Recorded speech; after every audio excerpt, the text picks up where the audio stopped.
Bapak-bapak, ibu-ibu, saudara-saudara kaum muslimin rahimakumullah. Di dalam kehidupan kita sebagai seorang muslim, minimal 5 kali dalam sehari semalam kita mendengar seruan untuk mendirikan solat yang disebut azan. Ada kalimat menarik di dalam kalimat azan itu, yakni seruan hayya 'alal falah, marilah menuju kepada keberuntungan, marilah meraih kemenangan. Seruan ini adalah kecenderungan dari setiap manusia, apapun warna kulitnya. Artinya, setiap orang dalam hidup selalu ingin meraih dan mencari kemenangan. Kemenangan akan melahirkan kepuasan batin, dan kepuasan batin memberikan kebahagiaan. Sedangkan kekalahan melahirkan penderitaan batin, dan penderitaan batin menjerumuskan seseorang di dalam berbagai bentuk kerugian. Jikalau inilah seruan azan, maka masalahnya ialah apa yang menyebabkan kita meraih kemenangan. Al-Quranul Karim memberikan tuntunan dan ajaran kepada kita bahwa orang-orang yang memperoleh kemenangan itu tidak lain adalah orang-orang yang bertakwa.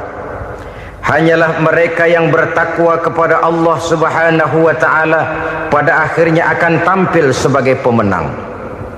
Lalu siapa orang yang bertakwa itu? Dijelaskan dalam awal-awal Al-Baqarah, orang yang bertakwa yang akan meraih kemenangan.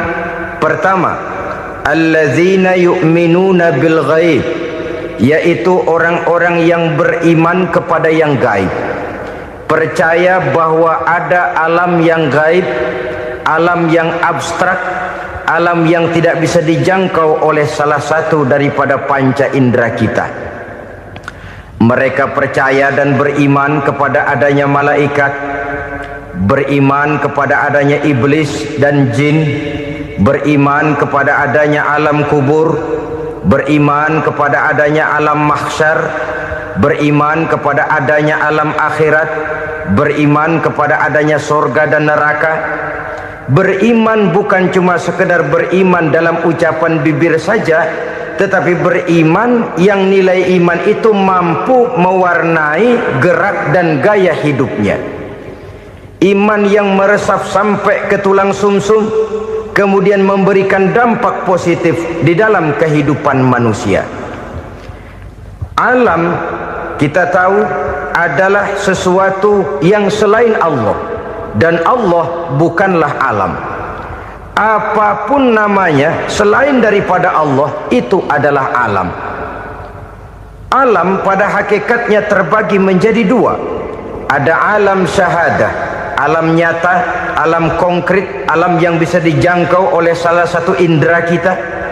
Kemudian ada alam ghaib, alam yang tidak bisa dijangkau oleh panca indera kita, alam metafisika, alam abstrak, alam yang wajib kita imani keberadaannya.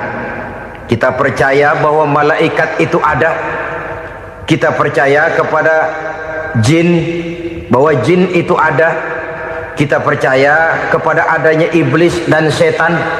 Bukan percaya kepada iblis dan setannya, percaya bahwa iblis dan setan itu ada.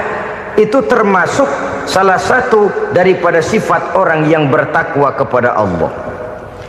Saudara-saudara kaum muslimin rahimakumullah, kecenderungan pembangunan yang lebih bersifat materialistis biasanya menggeser aspek kehidupan rohani. Orang berpikir empiri, dan dalam pola pikir yang demikian maka alam gaib tidak lagi mendapat perhatian. Aspek kehidupan yang bersifat rohaniah malah mulai ditinggalkan. Akibatnya terjadilah kepincangan di dalam kehidupan kita. Pernah ada satu pengalaman pribadi dalam perjalanan kembali ke tanah air. Dalam pesawat di sebelah kanan saya duduklah seorang Jerman namanya Heiner Simonsen. Iseng saya ajak kenalan, saya ajak ngobrol, saya tanya dia. Saya bilang, Mas Heiner ini, kalau pesawat yang kita tumpangi ini jatuh ke bawah, kira-kira apa yang bakal terjadi, Mas? Dia bilang, kita semua akan mati. Begitu? Iya. Oke. Apa itu mati? Tanya saya. Dia bilang, untuk tahu apa itu mati, kita harus tahu lebih dahulu apa itu hidup. Saya pikir nih bule bisa ngomong juga. Baiklah kata saya. Apa hidup menurut Anda itu? Oh, hidup itu dia bilang, kalau seluruh anggota badan kita bekerja secara normal, paru-paru memompa darah secara normal, jantung berdetak secara normal, sel-sel tubuh bekerja secara fit, dan organisme tubuh hanya mau bekerja secara normal, dia bilang, kalau kita memberi makan yang cukup, menu yang teratur, dan gizi yang lengkap. Saya bilang, kesimpulannya apa, Ner? Dia jawab, hidup adalah dari tangan ke mulut. Life is from the hand to the mouth, kata dia. Hidup adalah dari tangan ke mulut. Jadi masalah hidup tidak lebih daripada masalah isi perut. Orang pergi pagi, pulang sore, peras keringat, banting tulang, perut yang dibelain. Saya bilang, you are wrong. Sampean salah, Ner. Kamu orang Islam bukan? Bukan. Pantas. Kenapa saya salah? Dia bilang, ya jelas salah. Salahnya di mana? Kamu ini manusia. Kalau hidup cuma dari tangan ke mulut, saya bilang, kambing di kampung saya juga begitu pikirannya, Ner. Itu kambing di kampung saya, asal perutnya kenyang, sudah hidup dia. Perkara besok bagaimana, lusa prospeknya macam mana, bulan depan ada apa, kambing nggak pernah mikir. Di kampung saya kambing juga pikirannya begitu. Kamu Kristen ya? Tadinya. Loh kok tadinya, lalu apa sekarang kamu ini? Dia bilang, sekarang saya netral. Saya tidak beragama, tapi saya percaya kepada Tuhan sebagai pencipta alam. Saya ingat benar dia bilang, I haven't any religious, but I believe to God as the creator of the world. Kenapa bisa netral begitu, Ner? Habis saya bingung katanya. Islam bilang Islam baik, Kristen bilang Kristen baik, Hindu Buddha bilang Hindu Buddha baik, semua agama baik. Saya netral sekalian, nggak beragama. Yang penting saya percaya kepada Tuhan. Saya bilang, Ner, kamu ini kayak orang mau beli celana, lalu bingung. Yang satu bilang Levi's bagus, yang satu bilang Blue Jean hebat, yang satu bilang Wool England hebat. Celana ini hebat, celana itu bagus, celana ini hebat. Semua celana bagus, kamu bingung. Akhirnya netral, tidak pakai celana. Itu juga salah.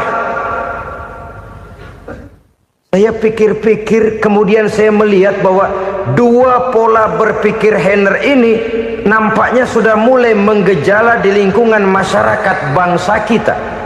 Disadari atau tidak, secara jujur kita harus berkata, dua pola pemikiran Heiner ini mulai berkembang di tengah masyarakat bangsa kita. Pertama, pola pikir materialisme. Hidup adalah dari tangan ke mulut. Masalah hidup tidak lebih masalah isi perut. Itu yang perlu dibela, dan disitulah arti kehidupan. Pergi pagi, pulang sore, peras keringat, banting tulang untuk mempertahankan perut. Kalau sudah kemari cara orang berpikir, maka buat apa percaya kepada yang gaib? Untuk apa sholat? Untuk apa puasa? Untuk apa zakat? Untuk apa menghadiri majelis taklim? Tanpa kepercayaan kepada yang gaib, hidup berjalan menurut alur empiris dan materialis. Kalau sudah ke sana cara orang berpikir, biasanya orang lalu cenderung menghalalkan segala cara. Hanyalah orang yang percaya bahwa akhirat ada, hanyalah orang yang percaya bahwa alam kubur itu ada, hanyalah orang yang percaya bahwa malaikat itu ada, hidupnya akan lebih terarah dan terkendali. Karena kepercayaan kepada yang gaib, yang merupakan fase daripada kehidupan setelah hidup yang sekarang ini, mewarnai gerak pribadi seseorang di dalam dia melakukan kegiatan hidupnya. Pola berpikir materialisme, disadari atau tidak, mulai menggejala di lingkungan masyarakat bangsa kita. Hidup tidak lebih dari urusan tangan ke mulut, mulut ke tangan, tangan ke mulut. Asal perut sudah kenyang, hiduplah sudah. Perkara bagaimana prospek hari yang akan datang, bagaimana akhirat, tidak jadi persoalan. Ini yang oleh Nabi diperingatkan, ad-dunya sijnul mu'min wa jannatul kafir. Dunia adalah penjara bagi orang beriman dan surga bagi orang kafir. Dulu di zaman Belanda hadis ini pernah disalah tafsirkan, disalah artikan, digunakan sebagai senjata untuk mengkebiri dan membuat impoten umat Islam. Sudahlah, umat Islam gak usah macam-macam, kata Belanda. Dunia ini kan penjara buat orang Islam, surga buat orang kafir. Di penjara jangan bertingkah.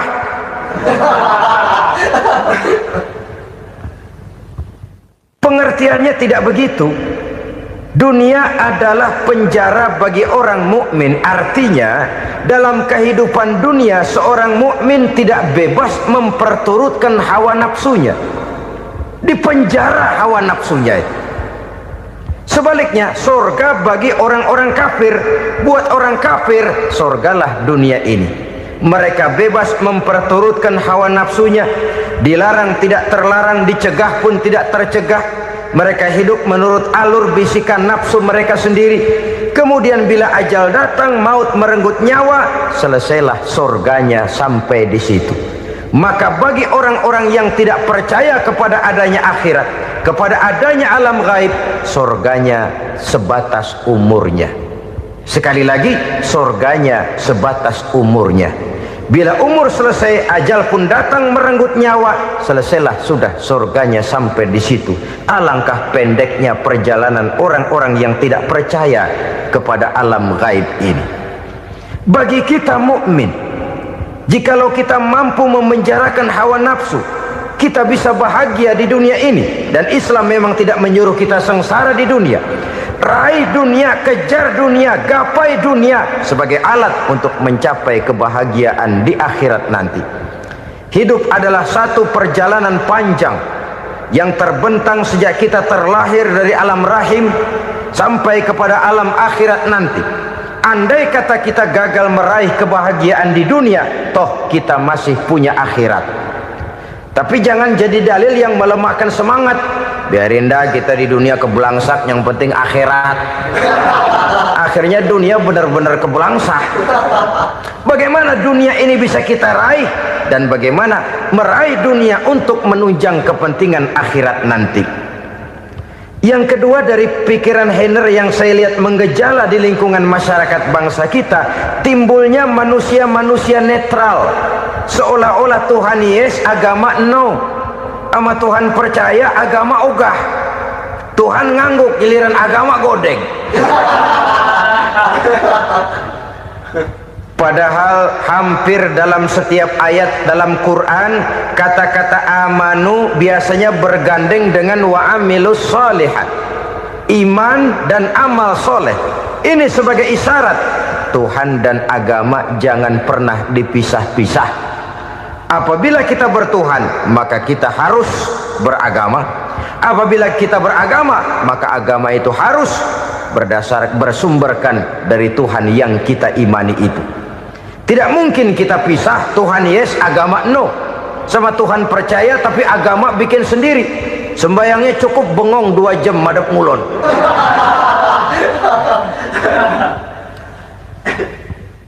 Saudara-saudara kaum muslimin rahimakumullah. Jadi dengan demikian, agama yang kita akui merupakan unsur mutlak di dalam pembangunan sekarang ini, merupakan bagian dari kehidupan yang menuntun kita bahwa di balik alam nyata ini, di balik alam syahadah ini ada alam gaib. Dan mudabbir, murabbi yang mengatur, yang menguasai, yang memelihara, baik dia alam nyata, baik dia alam gaib, tidak lain adalah Allah Subhanahu wa ta'ala. Di sana ada satu super power, satu maha kekuatan yang kita perlu bersandar kepadanya. Sebagai makhluk nyata yang hidup di alam nyata, berbuatlah secara nyata sebagaimana harusnya kita berbuat. Karena Islam jelas bukan agamanya orang pemalas. Islam jelas bukan agamanya orang yang mengajarkan setelah selesai sholat boleh duduk, nggelenggem ayam-ayam, ndelohom, menghitung bintang di langit sambil menunggu keajaiban. Tidak. Islam adalah agama yang mengajarkan apabila sholat sudah selesai kamu kerjakan, bertebaranlah di permukaan bumi, cari karunia Tuhanmu. Jangan hidup berpangku tangan menunggu keajaiban, karena hidup bukan undian. Jangan berharap untung besar tanpa mau peras keringat. Tapi di sebalik itu toh kita juga harus yakin bahwa di sisi usaha nyata yang kita lakukan ada satu super power, satu maha kekuatan gaib yang menentukan berhasil dan tidaknya usaha kita. Kepercayaan kepada hal semacam inilah yang mendorong kita untuk mempunyai sandaran vertikal, agar jikalau usaha ini berhasil, kita tidak lupa diri dan lupa daratan. Jikalau usaha ini gagal, kita tidak putus asa dan buruk sangka, tidak cupik pandangan dan sempit hati, tapi mampu melihat persoalan dengan kacamata putih sambil husnuzon kepada Allah Subhanahu wa ta'ala. Kita percaya malaikat itu ada yang namanya raqib dan atid, mengawasi gerak hidup kita sampai kepada gerak hati kita. Ini memberikan sugesti agar kita berhati-hati, tidak sejengkal tanah pun kita bisa berlindung dari pengawasan raqib dan atid. Ada munkar nakir yang akan menyoal kita di alam kubur. Ada malaikat Malik, penjaga neraka. Ada malaikat Ridwan yang menjaga surga. Kita percaya kepada adanya jin, kita percaya kepada adanya setan, iblis. Percaya kepada adanya, bukan mempercayai si setan, si iblis lalu menjadikannya sebagai teman. Tidak. Percaya bahwa mereka itu ada dan merupakan makhluk Allah yang gaib, yang diciptakan Allah Azza wa Jalla. Kepercayaan kepada alam gaib memberikan motivasi terhadap gerak lahir manusia, sehingga dengan motivasi kepercayaan kepada yang gaib, gerak lahir jadi lebih terarah, jadi lebih terpelihara. Pernah seseorang bertanya, "Pak, apakah adanya akhirat bisa dibuktikan secara ilmiah?" Saya bilang tidak bisa, tidak bisa. Kenapa? Karena yang berangkat nggak pernah pulang kembali lagi. Kalau dia pulang kemari bisa kita tanya bagaimana enak di sono. Cuma secara moral saya katakan, lebih beruntung orang yang percaya kepada akhirat daripada yang tidak. Sekarang saudara percaya akhirat ada, lalu saudara baik-baik di dunia, sholat, puasa, zakat, menolong orang lain, menebarkan kebajikan. Saudara mati, andai kata akhirat tidak ada, toh dalam hidup saudara sudah berbuat baik, paling tidak nama saudara akan dikenang sebagai orang baik. Sebaliknya, saudara percaya, kata saya, bahwa akhirat tidak ada, lalu hidup semau-maunya, tenggelam dalam maksiat dan munkarat, menentang Allah, tidak mau ruku dan sujud, lalu saudara mati, kemudian akhirat ada, ayo mau apa? Bekal tidak punya. Jadi secara moral lebih beruntung orang yang percaya kepada adanya akhirat daripada yang tidak percaya. Dan itu alam gaib yang tidak bisa dibuktikan secara eksat. Jangankan untuk membuktikan seperti itu, dalam kehidupan sehari-hari saja yang kita rasakan tidak selalu berbentuk toh. Angin, bagaimana sih bentuknya angin? Kita tidak tahu. Merah, buktinya kalau dikerok merah. Yang merah itu kulit, yang kulit kita bukan anginnya. Sakit, rasa sakit itu ada, tapi bagaimana bentuk sakit kita nggak pernah tahu. Kalau kita makan cabai pedas, bagaimana bentuk pedas itu tidak ada, tapi rasa ada. Bentuk pedas hijau, cabenya bukan pedasnya. Tidak semua yang kita rasakan bisa kita gambarkan dalam bentuk yang konkret. Oleh karena itu, sekali lagi bahwa kepercayaan kepada alam yang gaib mampu memberikan satu sugesti yang menata kehidupan seseorang lebih lurus, lebih terarah, dan lebih terkendali.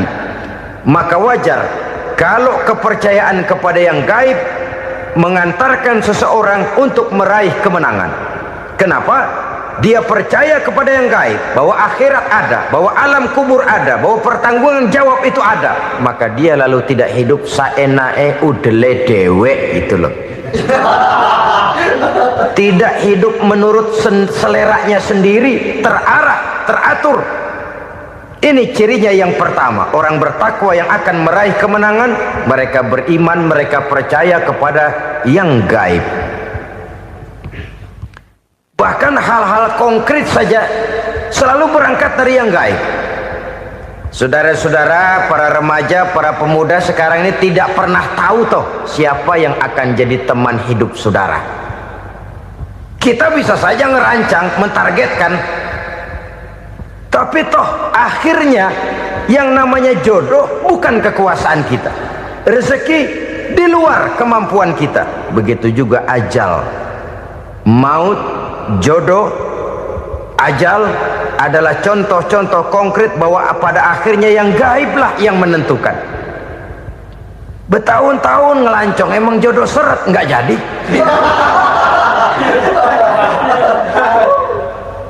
Begitu kenal baru setengah malam nginep ditangkap hansip kan. Hal-hal semacam itu kadang-kadang kita berpikir suuzon, gilet, perempuannya cakep banget, lakinya rebek amat. Memang begitulah jodohnya. Memang begitulah jodohnya. Saudara hadirin ma'asyiral muslimin yang saya hormati, jadi hal-hal yang konkret saja kita yakini sepenuhnya ditentukan oleh satu superpower yang gaib itu tadi. Dari sanalah segala ketentuan itu berangkat dan kesanalah segalanya akan kembali. Maka kepercayaan kepada yang gaib meluruskan gerak hidup seseorang dan itu akan mengantarkan dia kepada meraih kemenangan. Satu. Yang kedua, wa yuqimuna shalah. Orang bertakwa yang akan meraih kemenangan itu adalah orang-orang yang mendirikan sholat. Kenapa sholat mengantarkan orang untuk meraih kemenangan? Yang jelas, inna sholata tanha anil fahsya'i wal munkar. Sholat mampu mencegah manusia dari perbuatan keji dan munkar. Banyak filsafat hidup yang terkandung di dalam sholat ini. Sejak kita wudhu sampai kita menghadap ke arah kiblat, sampai kita melakukan gerak-gerak sholat, bacaan-bacaan yang ada di dalam sholat, lalu sampai kepada mengucapkan salam. Banyak filsafat hidup yang terkandung di dalam sholat. Umpamanya saja, setelah takbiratul ihram mulai kita dengan sholat dalam posisi berdiri, diajarkan dalam kitab-kitab fikih agar kita melihat ke arah tempat sujud. Ini kan filsafat kehidupan. Kalau kamu sholat dalam posisi berdiri, lihat tempat sujud. Jangan sholat mata jelalatan, sebab nanti bisa mengurangi kekhusyuan. Jadi wajar kalau yang dikatakan bahwa yang paling afdol adalah shaf yang di depan. Kenapa? Secara harfiah pengertiannya akan lebih mengundang kekhusyuan. Kenapa? Kalau kita di shaf paling depan di masjid umpamanya paling banter kita lihat tembok.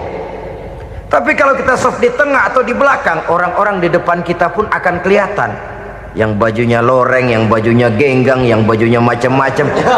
Kita lihat, kadang-kadang kita pikirin, ada yang bajunya bolong. Kita sholat tapi dalam hati, nih orang bajunya robek yang nggak tahu apa. Ada saja hal-hal yang mengusik kekhusyuan kita. Oleh sebab itu diajarkan dalam posisi berdiri, lihat, arahkan pandangan matamu kepada tempat sujud. Ini kan filsafat kehidupan. Maksudnya apa? Kalau lagi diri lihat dong tempat sujud. Kalau udah di atas ingat dong sama yang bawah. Kalau sudah tinggi ingat dong dari mana kamu berangkat. Kalau sudah berkuasa bantu dong yang lemah. Kalau sudah kaya santuni dong yang miskin. Kalau sudah alim bimbing dong yang awam. Ini filsafat kehidupan. Dalam posisi berdiri kau lihat tempat sujud. Ini akan melahirkan kepekaan sosial di mana seseorang mau tahu kepada orang lainnya. Bagaimanapun kaya kita, tinggi pangkat dan jabatan kita, jikalau hidup hanya untuk kepentingan perut sendiri saja, rasanya belum membawa manfaat di dalam kehidupan kita. Tapi efek yang tertinggi sesungguhnya, solat mencegah manusia dari perbuatan keji dan munkar. Perbuatan keji dan munkar walaupun kelihatannya mendatangkan uang, membawa keuntungan, tapi itu keuntungan semu, keuntungan sementara. Dengan menipu orang lain kita bisa dapat untung, tapi tidak membawa berkah, dan itu adalah kerugian besar dalam kehidupan kita. Maka untuk meraih kemenangan harus dimulai dengan membentuk kepribadian yang tegar, memiliki sandaran vertikal yang langsung kepada Allah Subhanahu wa ta'ala, dan itu hanya bisa kita tempuh melalui jalur ibadah formal yang sudah ditentukan Allah, yakni solat yang 5 waktu. Untuk memperkuat itu ada solat-solat sunnah, rawatib, nawafil sebagai terminal kontrol cadangan untuk memelihara stabilitas temperatur batin di dalam kita berhubungan dengan zat yang maha gaib, yaitu Allah Subhanahu wa ta'ala. Orang sering bertanya, Pak, itu tetangga saya nggak sholat, duitnya nggak habis-habis, Pak. Nggak sholat tapi mobilnya tambah terus. Nggak sholat tapi usahanya makin maju. Tapi di sisi lain ada orang yang rajin sholat, rezekinya butak bener. Anaknya mana kurus, mana korengan. Saudara hadirin ma'asyiral muslimin rahimakumullah, harus saya katakan bahwa solat memang bukan untuk cari duit. Solat adalah sandaran vertikal kita kepada Allah. Sedangkan soal rezeki itu berkaitan dengan sifat Allah maha pengasih dan maha penyayang. Allah maha pengasih, siapapun dikasih kalau mau usaha. Allah maha penyayang, tidak semua orang disayang oleh Allah Azza wa Jalla. Dan belum tentu banyak harta itu merupakan nikmat. Mungkin juga istidraj. Artinya istidraj itu dikasih tapi diambulin, kalau bahasa Betawinya itu. Dikasih tapi diambulin, itu bukan merupakan nikmat sesungguhnya, lebih merupakan azab dari Allah Subhanahu wa ta'ala.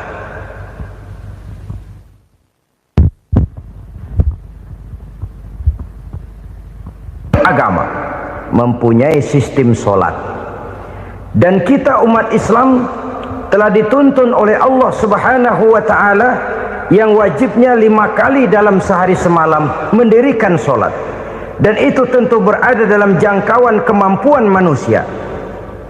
Pada awalnya barangkali kita memang merasa solat itu satu kewajiban, tapi semakin kita hayati makna, manfaat dan filsafat yang terkandung di dalam ajaran solat, semakin sampai kita kepada keyakinan bahwa solat adalah keperluan kita. Sehingga pada waktu tertentu dinilai puncaknya, kita tidak lagi akan berkata saya wajib sholat, tapi kita akan berkata saya perlu sholat. Kalau kita sudah merasakan itu adalah keperluan kita, nah di sanalah kita baru akan merasakan ruginya kalau hal itu tidak kita laksanakan. Sepanjang kita masih berkata saya wajib sholat, kita akan lebih merasakan dia sebagai beban ketimbang sebagai keperluan. Yang jelas Allah tidak memerlukan ibadah yang kita laksanakan ini. Dengan kata lain, andai kata satu dunia penuh ini orang tidak ada yang sholat satu pun, Allah tidak akan turun dari jabatan Tuhan. Jangan lalu berpikir kalau kita ngambek se-RW kagak sembahyang Tuhan tekor kali ini ya. Tentu tidak. Itu perlunya kita, bukan perlunya Allah. Dan pada induknya kita akan berkata, saya perlu agama. Kalau secara induk kita sudah memerlukan agama, maka konsep-konsep yang ada di dalam ajaran agama itu pun adalah juga merupakan keperluan kita. Baik dia bernama sholat, baik dia bernama puasa, baik dia bernama zakat, baik dia bernama haji, seluruhnya adalah keperluan kita. Dan sesuatu yang kita perlukan apabila tidak kita laksanakan akan melahirkan kerugian di dalam kehidupan. Jangan heran kalau kita membaca riwayat perjalanan hidup para salafus soleh, orang-orang soleh. Ada yang tahajud sampai 100 rakaat, ada yang sholat malam kakinya sampai bengkak. Kita sekalinya bengkak biri-biri. Ada yang sholat membaca surah dalam Al-Quran sampai khotam Quran. Kok mau? Mereka sudah merasakan itu keperluan. Itu saja soalnya. Satu saat pun jikalau kita merasa bahwa itu keperluan saya, kita pun akan melaksanakan seperti itu. Keperluan saya dalam kehidupan. Inilah yang kedua. Yang ketiga, orang bertakwa yang akan meraih kemenangan itu, wa mimma razaqnahum yunfikun. Mereka membelanjakan sebagian daripada rezeki yang diberikan Allah kepada mereka. Mereka infakkan di jalan Allah. Ada satu dialog menarik. Satu hari seorang anak muda bertemu dengan seorang kakek-kakek yang sudah dikenalnya baik. Bertanyalah anak muda ini, "Kek, umur kakek berapa tahun?" 15 tahun, kata si kakek. "Anak kakek berapa orang?" 1. "Harta kakek berapa banyak?" 15 juta. Si anak muda ini bengong, lalu protes, "Kok kakek bohongin saya?" "Kenapa?" "Saya tahu umur kakek 70 tahun. Kenapa ngaku 15? Saya tahu anak kakek 5. Kenapa bilang 1? Saya tahu kakek miliuner, miliaran uang kakek. Kenapa ngaku cuma 15 juta? Begini, kata si kakek tadi. Benar, umur saya 70 tahun. Tapi dari umur yang 70 tahun itu baru 15 tahun terakhir ini saya merasakan ibadah kepada Allah. Meninggalkan maksiat, jauh dari segala macam munkarat. Maka yang 15 tahun inilah yang benar-benar saya rasakan sebagai umur saya. Benar anak saya 5, tapi yang 4 susah diatur. Cuman 1 rasanya nih yang bakal jadi si buah hati belahan jantung berlanjut cerita penerus sejarah. Cuma 1 ini yang saya harapkan, yang akan jadi anak soleh, yang akan membuat saya menerima pensiunan pahala. Kalau yang 4 apek dah, nggak ada harapan. Yang 1 nyekek botol melulu. Oh begitu, iya. Lalu kenapa kakek bilang harta kakek cuma 15 juta padahal saya tahu kakek uangnya miliaran, depositonya banyak? Ya karena 15 juta itulah yang saya ingat yang pernah saya belanjakan di jalan Allah. Saya merasa itulah harta saya yang sebenarnya. Yang miliaran yang saya simpan di bank kelak kalau satu saat saya mati akan jadi rebutan di antara anak-anak saya. Iya kalau anak saya soleh kayak yang 1 ini. Kalau yang 4 tadi udah tulen dia bakal berantem dah berebut tuh. Jadi 15 juta yang saya belanjakan di jalan Allah inilah yang saya merasakan benar-benar harta saya yang sesungguhnya. Dialog ini patut menjadi bahan renungan kita bersama. Diberikan kita umur 40, 50, 60, 70, 80. Berapa tahun dari umur yang diberikan itu yang jalan mulus, yang kita gunakan untuk melaksanakan ibadah? Banyak harta kita simpan di bank, di lemari, di dompet, di tas. Tapi berapa yang sudah kita depositokan di jalan Allah yang akan menemani kita di hari kita kembali nanti? Maka orang bertakwa yang akan meraih kemenangan, wa mimma razaqnahum yunfikun. Mereka membelanjakan sebagian dari rezeki yang diberikan Allah di jalan Allah subhanahu wa ta'ala. Ma'asyiral muslimin rahimakumullah, zahirnya memang kita memberikan kepada orang lain, tapi hakikatnya kita menyimpan untuk diri kita sendiri. Kita memberikan kepada yatim piatu 25.000, zahirnya kita memberikan si yatim, hakikatnya kan kita cuma nyimpan. Saya berikan, titip kepadamu, ini untuk saya di akhirat. Kau boleh belikan baju, kau boleh belikan untukmu makan, kau boleh bayarkan sekolahmu, ini untuk saya. Hakikatnya kita nyumbang masjid 1 juta, zahirnya kita berikan kepada panitia masjid, tapi hakikatnya kan cuma titip 1 juta ya, untuk saya di alam kubur nanti. Silahkan kau boleh belikan semen, ini uang, belikan besi, belikan pasir, saya cuma sekedar titip untuk kepentingan saya. Hakikatnya kita cuma sekedar menitip. Sebagaimanapun pada hakikatnya, apapun yang kita miliki dalam kehidupan kan cuma sekedar hak guna pakai, bukan hak milik mutlak. Harta kita, rumah kita, kendaraan kita, kebun kita, pabrik kita, hak guna pakai saja. Hak milik mutlak cuma untuk Allah subhanahu wa ta'ala. Saudara-saudara kaum muslimin rahimakumullah, ini yang ketiga. Kemudian yang keempat, orang-orang bertakwa yang akan meraih kemenangan, allazina yu'minuna bima unzila ilaika, mereka yang beriman, mereka yang percaya kepada apa yang telah diturunkan kepadamu Muhammad, ay Al-Quran, yakni Al-Quranul Karim. Setelah percaya kepada yang gaib, mendirikan solat, kemudian menginfakkan sebagian dari rezeki yang diberikan Allah, mereka juga lalu percaya kepada yang diturunkan terhadap Nabi, yaitu tidak lain Al-Quranul Karim. Sekali lagi di sini, percaya bukan hanya sekedar percaya saja, tetapi percaya lalu menjadikan Al-Quran itu sebagai pedoman hidup. Sebab memang Al-Quran itu adalah GBHM, garis-garis besar haluan muslim.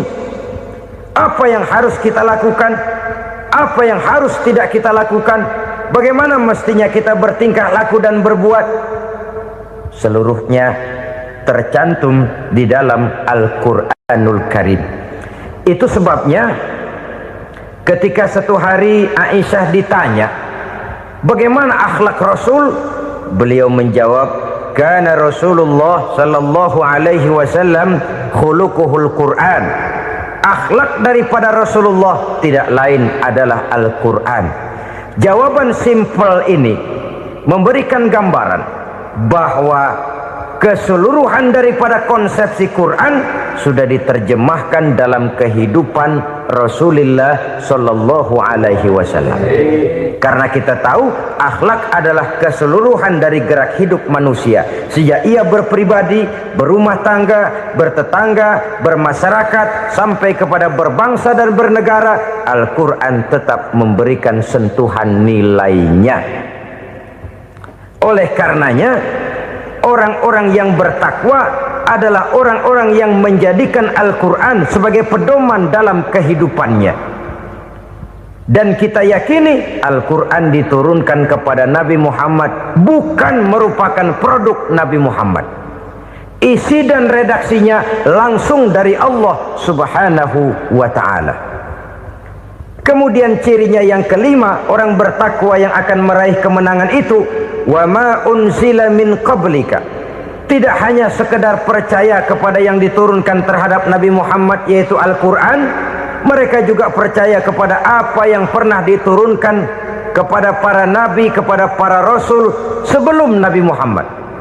Percaya kepada adanya suhuf, percaya kepada adanya Taurat, percaya kepada adanya Injil, percaya bahwa Allah dahulunya sudah menurunkan Taurat kepada Musa, percaya bahwa Allah sudah menurunkan Injil kepada Isa, percaya Injil ada, Taurat ada, diturunkan Allah untuk Isa dan Musa, tetapi tidak wajib mengamalkannya karena kita sudah diberikan Al-Quranul Karim.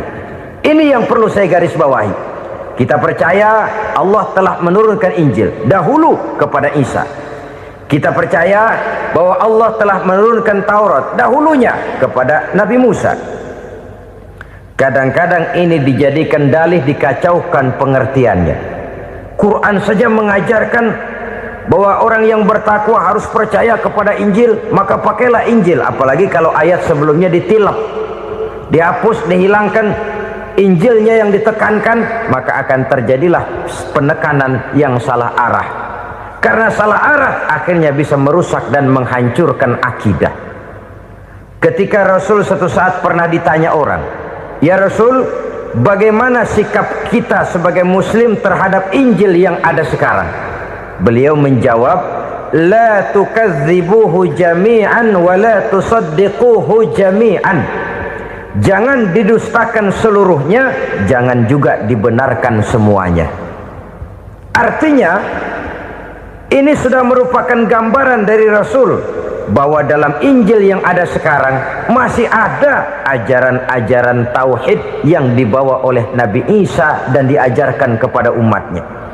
Tapi juga dalam Injil yang sekarang ini sudah terkena intervensi dan investasi manusiawi. Karena itu Rasul menyimpulkan, la tukadzibuhu jami'an wa la tusaddiquhu jami'an.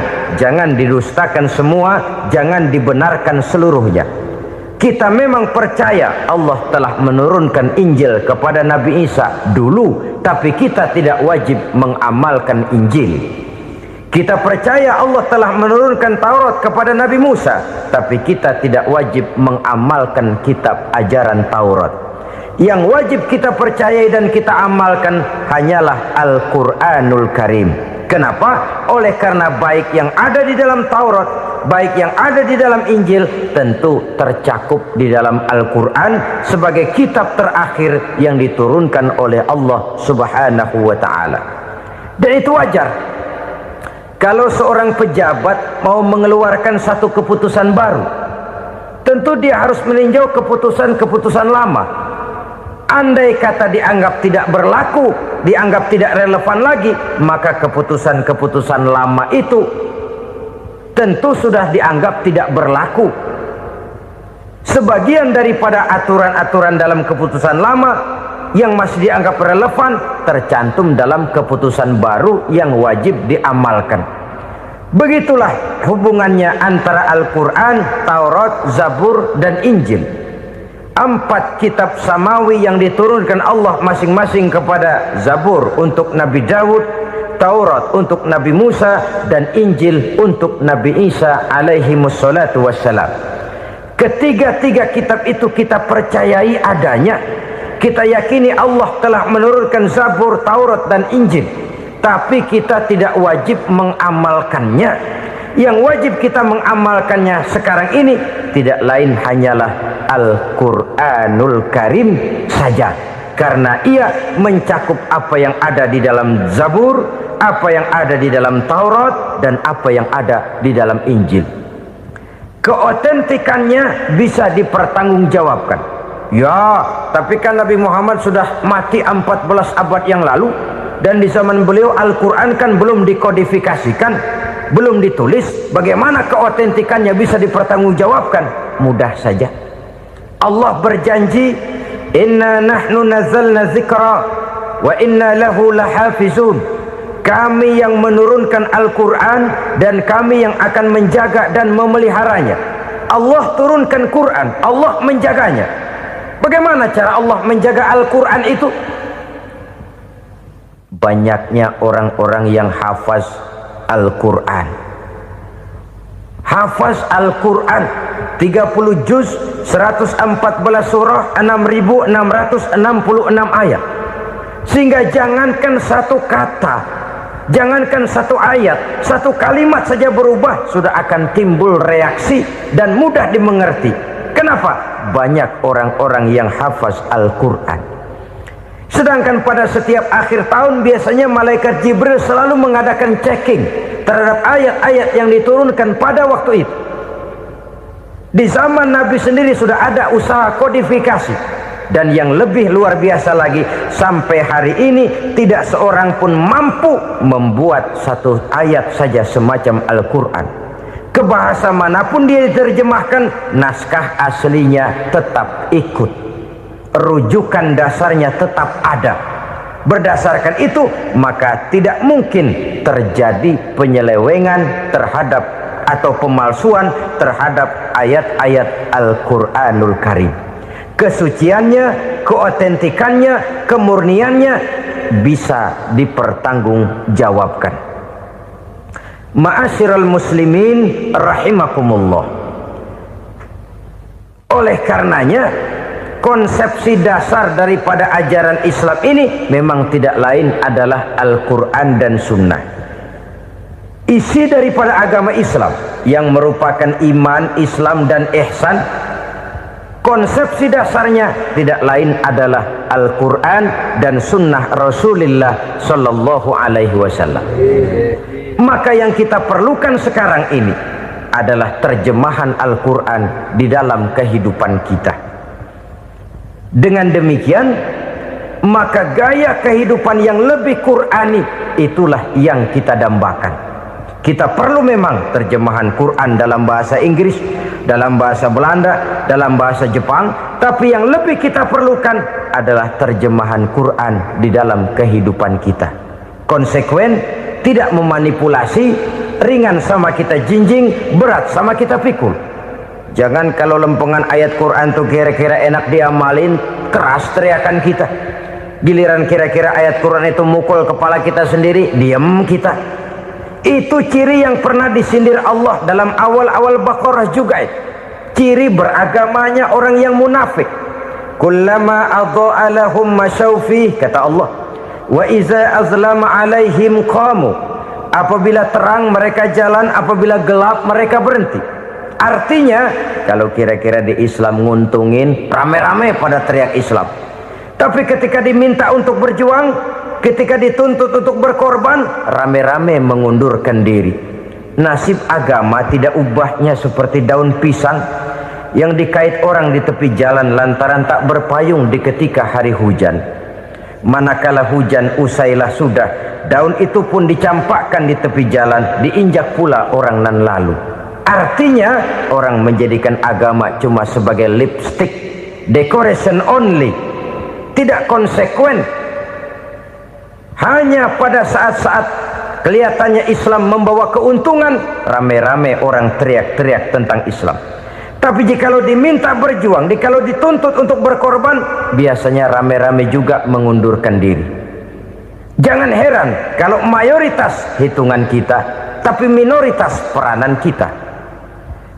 Kuantitas kita dalam jumlah, tapi dalam kualitas kita lebih sering jadi penonton daripada jadi pemain. Padahal itu sangat tidak boleh terjadi. Umat Islam di Indonesia harus bangkit. Umat Islam di Indonesia harus sadar akan keberadaannya. Tidak boleh hanya jadi penonton berpangku tangan, karena memang agama kita juga mengajarkan untuk konsekuen di dalam menjabarkan ajaran-ajaran daripada agama kita. Kita sering menjadi jatuh menjadi umat yang lemah oleh karena kita ini tidak pandai menggalang kebersamaan yang diakibatkan tidak konsekuennya kita. Diistilahkan bahwa umat Islam di dalam menggalang kebersamaannya itu harus seperti orang main sepak bola. Saudara-saudara kan tahu orang main sepak bola itu. Orang main sepak bola, kalau pertandingan belum dimulai sih silakan saja kumpul di luar lapangan, atur strategi yang baik. Tapi kalau pertandingan sudah dimulai, turun ke lapangan hijau, jangan kumpul terus. Ada sepak bola gotong royong, mundur-mundur rame-rame, depan ke depan kumpul melulu mainnya. Kalah. Orang main sepak bola itu ya harus ada penyerang tengah, harus ada penjaga gawang, harus ada strikernya, harus ada kiri luarnya, kanan dalamnya yang jadi backnya. Posisi boleh bermacam-macam, tapi yang penting saling ngoper untuk menggolkan gawang lawan. Begitulah umat Islam ini. Boleh ada yang jadi pejabat, boleh ada yang jadi pengusaha, boleh ada yang jadi petani, silakan ada yang jadi seniman, ada yang jadi penyair, ada yang jadi artis sekalipun. Tapi kalau sudah berhasil menguasai bola, jangan lupa operannya. Operan itu yang langka. Kita ini muslim kadang-kadang kalau sudah memegang menguasai bola, kalau belum mau mampus, belum mau ngoper. Nanti kalau sudah nggak punya bola, baru mau ngoper. Kalau sudah dengar-dengar mau dekat pensiun, baru mau jihad, baru mau berjuang, baru mau ngurus pesantren. Tanda tangan sudah tidak laku, memo sudah tidak dihargai, baru mau berjuang. Kemarin kemana, Mas? Kita tidak pandai memanfaatkan posisi. Dengan kata lain, kalau kembali kepada persoalan kita, konsekuensi kita terhadap agama yang kita anut ini belum ideal. Kita masih lebih sering berislam ini pada saat-saat yang menurut perhitungan kita membawa keuntungan. Tapi kalau diminta berjuang, dituntut berkorban, yang itu pun hakikatnya adalah untuk kepentingan kita juga. Allah tidak pernah menuntut kita untuk jihad bagi kepentingan Allah, itu tidak. Berjuang menegakkan agama Allah, apakah untuk kepentingan Allah? Tidak. Untuk kepentingan kita. Sebab nilai-nilai jihad itu pada akhirnya akan membawa kita kepada suatu kebahagiaan. Setidaknya kalau tidak di dunia, tentu di akhirat sebagai syahid. Oleh karena itu, pada bagian akhir ini saya ingin mengajak, marilah kita konsekuen. Sekali kita berkitabkan Al-Quranul Karim, mari dia kita jadikan pedoman. Jangan cuma kita jadikan sebagai penghias dinding, pelengkap rumah, bahwa di rumah kita ada Al-Quran, tapi yang baca kecoa. Habis pada bolong tuh Quran. Yang penting kan punya Quran. Ditaruh di pintu rumah. Biar apa? Biar kuntilanak kagak masuk katanya. Ya apa itu nasib Quran? Cuma kerjanya jaga pintu, ngusir kuntilanak, ngusir memedi. Bagaimana kita hidup menurut tuntunan Al-Quran? Kadang-kadang tidak pernah menjadi masalah bagi kita. Maka bagaimanakah Al-Quran akan mungkin membawa keberkahan dalam hidup kalau ajarannya kita injak-injak dalam keseharian kita? Mewujudkan gaya hidup yang lebih Qurani, itulah yang akan kita rintis di dalam kehidupan kita, bertahap, step by step, menurut kemampuan yang ada pada kita. Jika jalan ini tidak bisa kita selesaikan, percayalah akan ada generasi penerus yang akan melanjutkan usaha dan cita-cita mulia itu. Jadi percaya kepada Taurat, percaya kepada Injil, sekedar percaya Allah dahulunya sudah menurunkan itu, tapi kita tidak wajib mengamalkannya. Kenapa? Generasi Injil masa berlakunya sudah kedaluarsa. Taurat masa berlakunya sudah kedaluarsa. Injil pernah berlaku untuk orang Nasrani di zaman Nabi Isa. Taurat pernah berlaku untuk orang Yahudi di zaman Nabi Musa. Setelah generasinya berlalu, datang Rasul penutup yang membawa Al-Quranul Karim. Maka Al-Quran itulah yang berlaku menjadi pedoman sampai hari akhir nanti. Jangan jauh dari Al-Quran, karena apabila ini kita lakukan, maka kita akan kembali kepada satu gaya hidup yang jauh dari tuntunan agama, dan itu artinya kita akan semakin jauh untuk meraih kemenangan. Saudara-saudara kaum muslimin rahimakumullah, yang keenam, yang terakhir, orang-orang bertakwa yang akan meraih kemenangan itu wabil akhirati hum yuqinun. Mereka percaya, mereka yakin seyakin-yakinnya akan adanya hari akhir, di mana seseorang akan mempertanggungjawabkan seluruh perbuatannya di dalam hidup ini, dan tidak ada satu perbuatan yang bagaimana kecilnya sekalipun yang tersembunyi dalam pandangan manusia yang tidak akan dibukakan persoalannya di mahkamah Qadi Rabbul Jalil di akhirat nanti. Itulah sebabnya maka percaya kepada akhirat disebut secara khusus. Padahal di awal tadi sudah dijelaskan yu'minuna bil ghaib, percaya kepada alam gaib, dan alam gaib ini termasuk akhirat. Kenapa pada bagian akhir disebut lagi akhirat? karena ternyata bahwa kepercayaan kepada adanya akhirat merupakan induk dari kepercayaan terhadap adanya malaikat, setan, jin dan lain sebagainya, dan akan lebih memberikan sugesti dalam kehidupan manusia untuk meluruskan gerak hidupnya. Jikalau satu saat tergerak hati akan berbuat kejahatan, ingin mencuri, sadarlah, awas ada akhirat. Sebab kalau kita cuma teriak awas ada polisi, itu cuma tertunda sementara. Begitu polisi meleng, embat.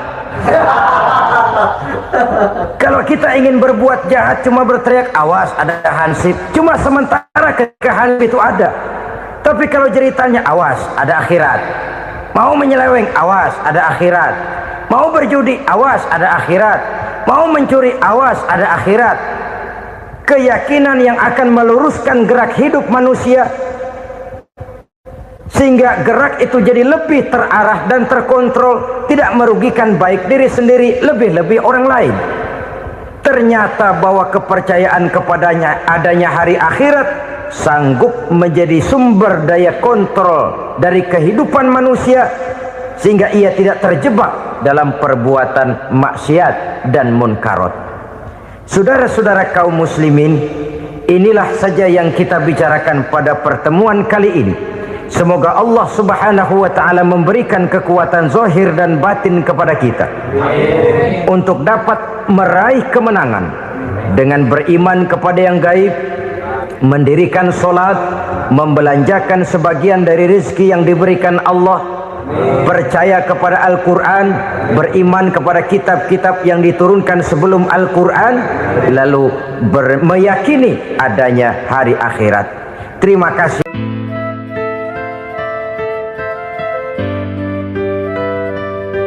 Bapak, ibu-ibu, saudara-saudara kaum muslimin rahimakumullah,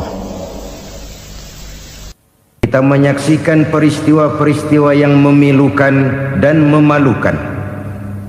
PHK terjadi di mana-mana, pengangguran meningkat, harga-harga membumbung tinggi, daya beli rakyat semakin lemah. Sementara di bidang politik, kejadian-kejadian memberikan indikasi bahwa persatuan dan kesatuan kita sebagai bangsa dewasa ini tengah berada dalam ujian yang berat. Pada jumpa kita kali ini, tanpa bermaksud untuk mencari kambing hitam dari bencana yang kita hadapi, saya ingin menyampaikan sebuah hadis yang diriwayatkan oleh Imam At-Tabarani dari Ibnu Abbas, bahwa Rasulullah sallallahu alaihi wasallam bersabda, khamsun bi khamsin, ada 5 perkara yang dapat menimbulkan 5 macam bencana. Mari kita renungi hadis ini satu demi satu sebagai bahan introspeksi buat kita semua dalam menghadapi bencana yang tengah berlaku sekarang ini. Yang pertama, ma naqasa qaumul ahda illa sullita alaihim aduwwuhum. Apabila suatu kaum sudah mengingkari janjinya, maka mereka pun akan dikuasai oleh musuh-musuh mereka. Sederhana saja nampak kalimat dalam hadis ini. Apabila orang sudah mengingkari janji, mereka akan dikuasai oleh musuh-musuh mereka sendiri. Dan musuh kita yang paling utama saat ini adalah kemiskinan dan kebodohan. Kenapa itu terjadi? Karena kita mengingkari janji kita sendiri. Di saat awal-awal berdirinya Orde Baru, kita pernah berjanji untuk melaksanakan Pancasila dan Undang-Undang Dasar 45 secara murni dan konsekuen. Kita berjanji bahwa kita akan menegakkan pemerintah yang bersih dan berwibawa. Itu semua pada permulaannya. Waktu demi waktu berjalan, kita lupa dengan janji yang kita ucapkan itu. Ketuhanan yang Maha Esa kita ucapkan, tapi kesetanan yang luar biasa yang kita lakukan. Kemanusiaan yang adil dan beradab yang kita dengungkan, tetapi kemanusiaan zalim dan biadab yang kita praktekkan. Sederhana saja saudara, hampir setiap pejabat pada posisi-posisi kunci, di awal-awal ia memangku jabatan itu, biasanya ia mengucapkan sumpah dengan lafaz demi Allah, bahwa dalam melaksanakan jabatan ini saya tidak akan menerima hadiah atau pemberian dalam bentuk apapun. Itu pada permulaannya. Lama-lama rupanya hadiah itu asik juga, mulai diterima. Lama-lama dirasa kurang, mulai menagih. Dan akhirnya terjadilah praktek yang disebut suap menyuap, semir menyemir, dan lain sebagainya. Kalau ini sudah menjadi kenyataan, bagaimana kita mau menegakkan pemerintah yang bersih dan berwibawa? Undang-Undang Dasar 45 menyatakan bahwa bumi, air, dan seluruh kekayaan negara dikelola oleh negara bagi sebesar-besar kemakmuran rakyat.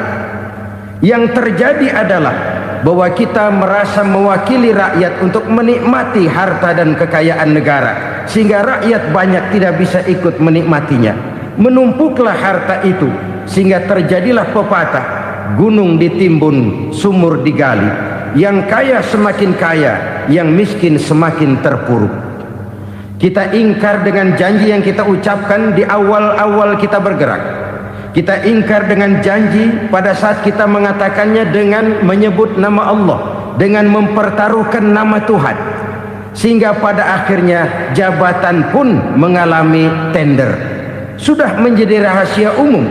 Orang mau jadi lurah mesti mengeluarkan uang, mau jadi camat mesti mengeluarkan uang, mau jadi wali kota, bupati, bahkan gubernur, itu ada pasarannya. Secara logika, kalau orang memperoleh satu jabatan karena banyak mengeluarkan uang, tentu pada saat ia mengeluarkan uang, ia sudah punya pemikiran, modal pasti pulang, modal pasti kembali. Kalau orang memperoleh suatu jabatan karena banyak mengeluarkan uang, maka langkah pertama yang dia lakukan setelah memangku jabatan itu ialah bagaimana uang bisa kembali, bagaimana modal bisa pulang. Kalau modal sudah pulang, pikiran berikutnya bagaimana supaya dapat untung.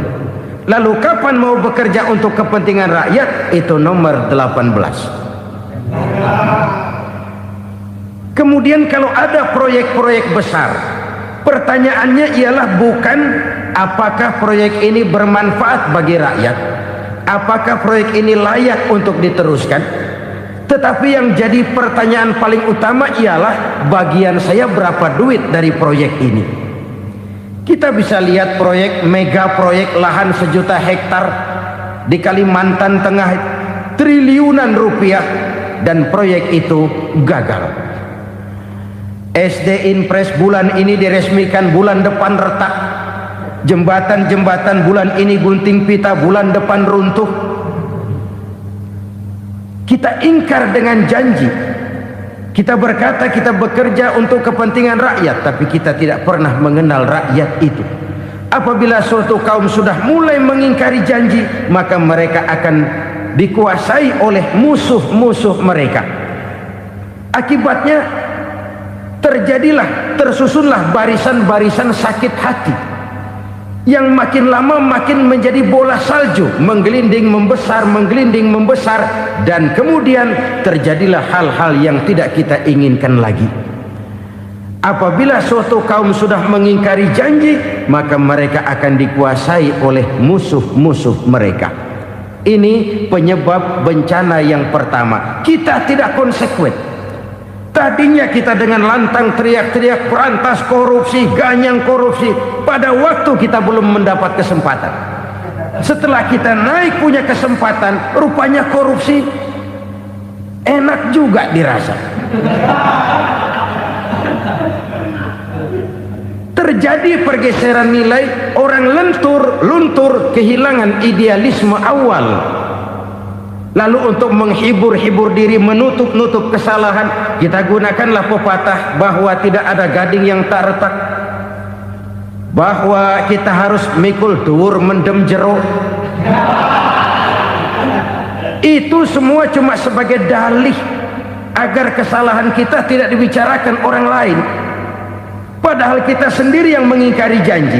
Kita yang keluar dari komitmen awal kita. Kita berjanji melaksanakan Pancasila dan Undang-Undang Dasar 45 dengan murni dan konsekuen. Kita berjanji untuk menegakkan pemerintah yang bersih dan berwibawa. Namun dalam kenyataannya itu tidak kita laksanakan dengan sebagaimana mestinya. Kita bergeser, kita mengalami proses degradasi, peluncuran nilai, dan akhirnya terbentuklah barisan-barisan sakit hati yang semakin lama semakin membesar itu. Kita harus introspeksi. Memang kalau zaman sedang susah, biasanya kambing hitam laris, tukang kompor gentayangan. Itu dari dulu selalu mencari kambing hitam. Karena itu kita tidak bicara orang, kita tidak bicara siapa yang salah, kita bicara sistem, dan sistem itu bisa mengena siapa saja.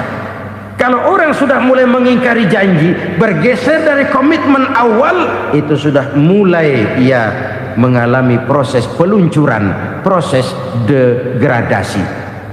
Ini penyebab yang pertama. Kita tidak lagi konsekuen bahwa bumi, air, sumber daya alam adalah milik negara, dikuasai oleh negara, digunakan bagi sebesar-besar kemakmuran rakyat. Ternyata rakyat yang makmur itu tidak merupakan gambaran yang menyeluruh dari rakyat kita. Undang-undang dasar kita menganut ekonomi kekeluargaan, tapi yang kita praktekkan adalah ekonomi keluarga. Kalau bukan keluarga nggak dapat proyek. Kalau bukan keluarga nggak dapat macam-macam. Kekeluargaan kita rubah menjadi keluarga, timbullah penyakit nepotisme. Kita bergeser, kita ingkari janji, dan kita anggap kita atasnamakan rakyat. Rakyat cuma sekedar jadi address, rakyat cuma sekedar jadi alamat, tetapi kehidupan mereka tidak banyak berubah dan tidak banyak terangkat. Kaum muslimin rahimakumullah, ini penyakit yang pertama, penyebab bencana yang pertama. Yang kedua kata Nabi, wa ma hakamu bighairi ma anzalallah. Apabila hukum yang diterapkan sudah tidak lagi bersumber dari hukum Allah, illa fasha fihimul faqru, maka akan bertebaranlah kemiskinan di mana-mana. Ini artinya apa? Apabila hukum tinggal sebuah stempel, apabila hukum sudah diatur menurut kepentingan, apabila hukum sudah tidak lagi ditegakkan secara adil, maka kemiskinan merambah di mana-mana. Hukum diatur menurut selera orang yang sedang berkuasa, maka yang benar bisa jadi salah, yang salah bisa jadi benar. Hukum dalam kenyataan hidup berlaku seperti pisau. Pisau itu kan saudara lihat, yang namanya pisau dimanapun itu tajamnya ke bawah, ke atas tumpul. Kalau hukum itu, kalau untuk rakyat, hukum itu tajam bukan main, cepat sekali dilaksanakan. Tapi giliran menengah ke atas, yang gedean dikit berbuat salah, hukum tompul. Hukum pura-pura tidak dengar.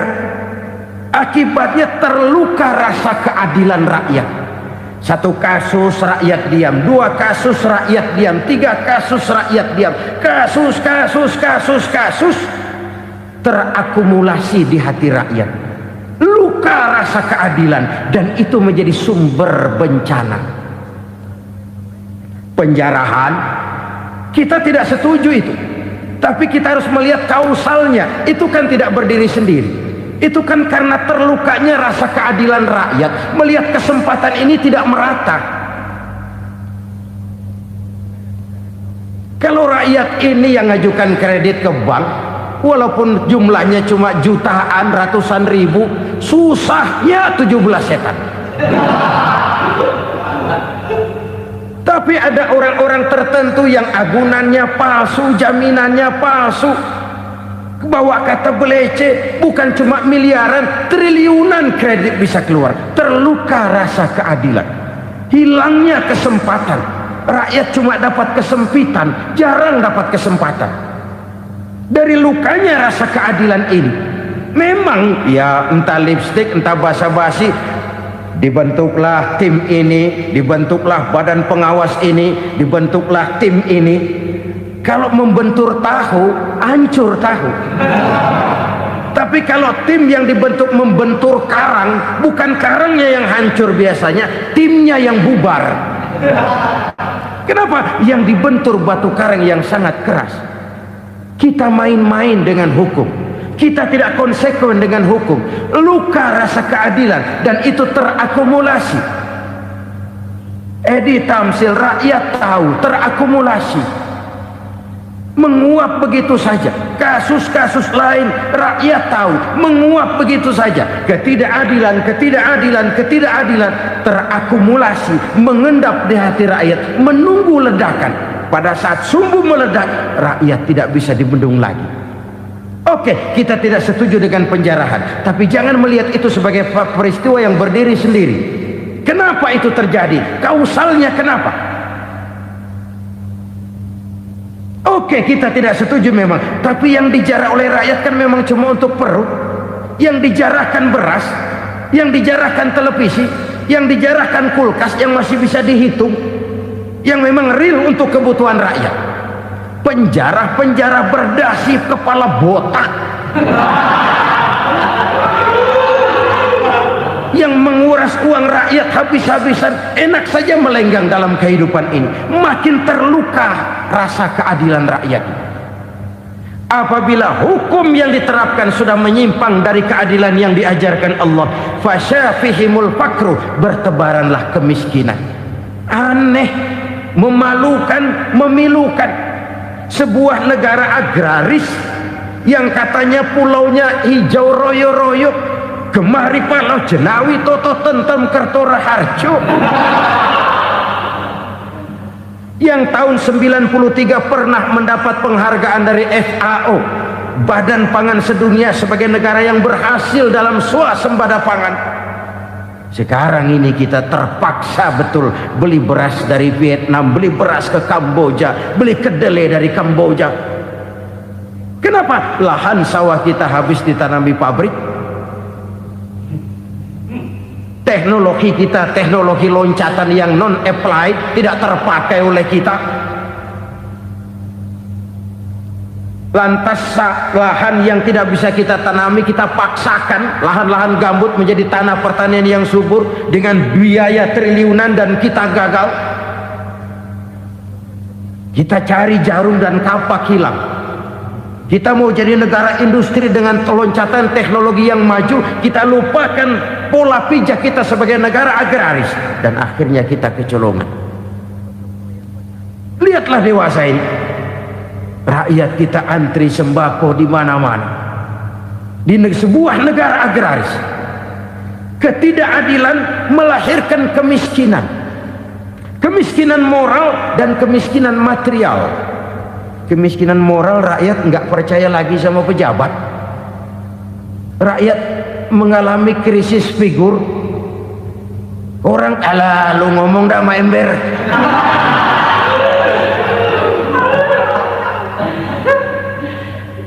Penataran yang menghabiskan biaya miliaran itu melahirkan pejabat-pejabat korup. Pengawasan yang menghabiskan biaya miliaran itu ternyata impoten, mandul. Kemiskinan moral. Jujur saya berkata, saudara-saudara, setelah pintu reformasi dibuka, itu yang masuk memang macam-macam. Ada yang memang punya tujuan murni, konsekuen, dan punya konsep. Ada yang nunggu di tikungan, begitu mobil lewat nyamber pintu, berangkat ikut reformasi. Ada yang memanfaatkan momentum, mumpung, untuk nyampein unek-unek, ngerti nggak, pokoknya ngomong. Sehingga keadaan semakin rancu, kebingungan semakin menjadi-jadi, masalah yang paling urgen tidak terselesaikan. Sekarang ini orang berpikir mendingan jadi pala ular daripada jadi buntut macan. Buntut macan memang hebat macan, tapi kalau buntutnya cuma ugel-ugel di belakang buat apa? Mendingan jadi pala ular kecil juga nyaplok. Artinya ya biar kecil juga kalau punya partai kan gagah. Lalu rame-rame bikin partai kayak bikin arisan. Orang makin mengalami dislokasi. Semua mau jadi pahlawan, semua mau nomor satu, semua ngomong iya kalau bidangnya, kalau bukan makin rancu. Marilah lewat kesempatan ini saya mengajak kita untuk tahu diri. Biarkan politisi ngomong politik, biarkan ekonom menata ekonomi, biarkan praktisi bicara soal hukum, biarkan rakyat munajat, istighfar, mohon pertolongan Allah. Tahu diri kita. Kalau memang ayam, kukuruyuk aja dah. Kalau memang kucing, ayo ngeong. Kalau kambing, silahkan ngembe. Udah tahu ayam, ngeong bunyinya. Suaranya palas, orang nggak ngerti, bingung, makin menjadi-jadi. Ibarat kesebelasan sepak bola bangsa kita sekarang ini, rame-rame mau bikin gol, kiper ikut nyerang sekarang. Memilukan dan bahkan memalukan. Wa ma hakamu bighairi ma anzalallah illa fasyafihimul fakru. Kalau hukum yang diterapkan sudah menyimpang dari keadilan yang diajarkan Allah, bertebaranlah kemiskinan di mana-mana. Coba sekarang ini yang punya duit bingung, apalagi yang kagak punya duit. Yang pengusaha gede ngeluh, apalagi yang pengusaha pas-pasan. Yang kagak punya beras, yang punya beras saja masih bingung, apalagi yang nggak punya beras. Ini sudah demikian merata. Dulu kita kagum mendengar konglomerat kelas buadah, kelas-kelas yang seakan-akan cuma ada dalam khayalan mereka, punya kekayaan miliaran dolar, triliunan. Sudahlah, seolah-olah nggak terjangkau sama kita. Weh, ternyata yang gede-gede itu juga gede utangnya. Dan rontok satu demi satu. Ternyata rakyat selama ini cuma dialamatkan, cuma dijadikan address. Rakyat yang tidak banyak ngerti persoalan ini harus menanggung hidup ini begini berat, harus menanggung beban hidup ini begini tinggi. Daya beli semakin lemah, semakin terpuruk dan terpuruk, sedang keadaan belum juga banyak berubah. Yang hutang sama luar negeri itu kan bukan rakyat kecil, Ciano. Yang banyak nyimpen dolar juga kan Ciano. Rakyat kecil bocah kampung mah jangankan nyimpen dolar, ngelihat juga tumben. Kemana kita mesti bercermin? Sekali lagi saya mengatakan maaf, kita tidak bermaksud mencari kambing hitam.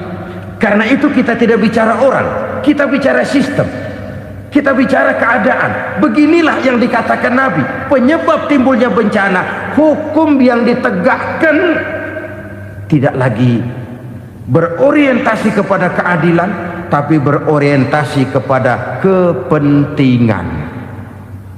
Akhirnya bentuk hukum seperti pisau, tajam ke bawah, tumpul ke atas. Hukum cuma buat rakyat kecil, tetapi kelompok menengah ke atas kadang-kadang kebal dari perlakuan hukum. Maka bertebaranlah kemiskinan. Iya, kemiskinan moral berupa lukanya rasa keadilan. Kalau rasa keadilan terluka, orang kan nunggu kesempatan, saudara. Iya, dia nggak bisa ngomong, iya dia nggak sanggup action, iya dia nggak bisa tunjuk rasa, tapi hatinya kan kapan ada kesempatan, kapan ada waktu, tunggu. Hatinya mesti begitu. Sehingga begitu ada kesempatan, terjadilah hal-hal yang tidak terhindarkan. Dan itu ekses, bukan reformasi. Jangan seperti sebuah dialog saya dengan seorang abang beca. Saya bertanya, bang, ya, abang tahu nggak reformasi? Tahu. Ustadz, apa? Pembakaran. Terus penjara. penjarahan, lalu perkosaan. Itu reformasi, itu yang saya lihat. Nah, itu yang dia lihat. Saya tentu tidak menyalahkan abang beca kita, karena memang itu yang dia lihat dan sejauh itu wawasannya. Tapi ini indikasi bahwa banyak rakyat kita yang belum bisa menggunakan kebebasan secara bertanggung jawab. Padahal kebebasan tanpa tanggung jawab tirani. Sebuah contoh gampang-gampangan. Saya beli radio, saya setel di kamar saya, lalu saya bilang, ini radio gue. Yang beli gue, pakai duit gue setel di kamar gue, sekeras-kerasnya, gak ada urusan sama orang lain. Itu kata saya. Tetapi tetangga saya sebelah rumah kan boleh juga ngomong begitu. Kata tetangga saya, ini mata gue, yang ngantuk gue tidur di kamar gue, kenapa suara radio lu nyampe kemari? Artinya apa ini? Kebebasan saya nyetel radio dibatasi oleh kebebasan tetangga saya yang mau tidur. Tidak ada kebebasan mutlak. Kebebasan mutlak tanpa tanggung jawab kembali akan melahirkan tirani, kembali akan melahirkan pemaksaan kehendak. Dan itu lagi-lagi bukan demokrasi. Saudara-saudara kaum muslimin rahimakumullah,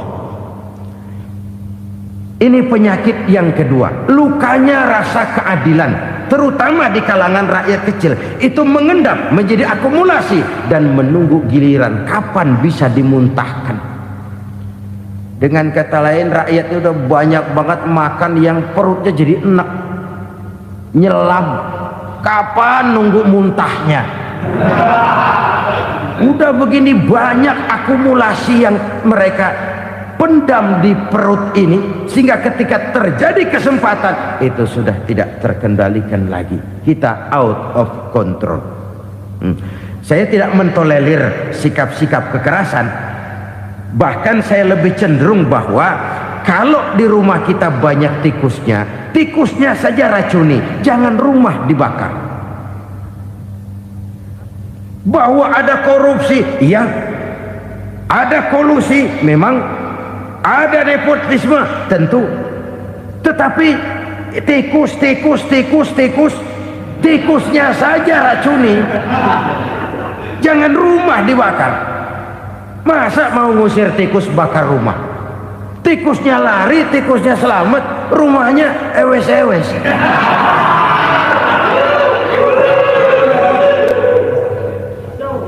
Tikus selamat, rumah nggak punya.